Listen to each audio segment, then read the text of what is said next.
आज तूफानी लाल यादव से बात होके वाला बा कि ऐसा ऐसा अश्लील वीडियो बनताटे अही सब खोल के पूरा बनताटे। बात होके वाला बा कि सब वीडियो के मतलब का बाटे तूफानी लाल यादव जी के आई सब खोला तोला के मतलब का बाटे है इतना हेवो रंग डाला के हो रंग लगैला के का बात बाटे आई वीडियो में जानल जाओ। अब फोन धराओ तनी ए बेरा बात करता कि का ई सब मैटर बा जौन की इतना अश्लील वीडियो आवताटे भीतरे पाला लागता तो लुंगी में नाग रहता तो कहाँ नाग रहता। फोन धरावता यहाँ ये वीडियो में जानल जाओ। रिंग होता थे तूफानी लाल यादव जी से बात हुई कि मतलब कहाँ पाला लागता कहाँ नाग बटे यहाँ का बताएं। तूफानी लाल यादव अश्लील के हद पार बहुत ज़्यादा मतलब अश्लील गाना बटे। अश्लील ना कहलिए कहे से कि अश्लील के तो लोग हद पार कर दिले उससे ज़्यादा लेकिन इहो मतलब जी के गाना बटे। हेलो हेलो हाँ तूफानी भैया।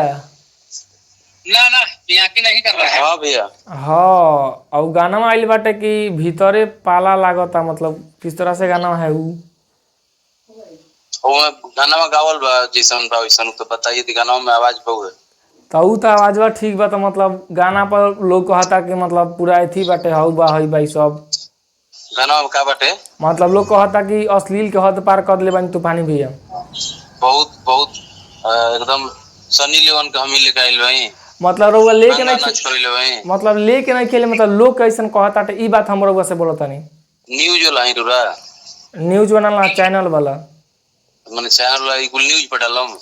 हाँ बोली ना भाई बोली तो उहे मतलब गाना के मतलब खराब गाना के रउआ नहीं बोलो ठीक बाटे समझे तनी बात के हमरा डाल दिए खतना बोली ना भैया हम रउरा गाना के खराब नहीं बोला ठीक बा। हाँ हम बने कहू एगो बा मंटू को क्रांतिकारी घोपवा ओकरे पक्ष से का हो गए ना हम कोई के पक्ष से नहीं बोला जैसे हम रउआ से बतिया तनी जैसे में लोग कहता ना मतलब एथिया लगाओ तनी बीरवा एगो वीडियो भैया अबीर अच्छे फौजी के अपना अबीर ना लगावल जी होलिया में त का लगावल जी।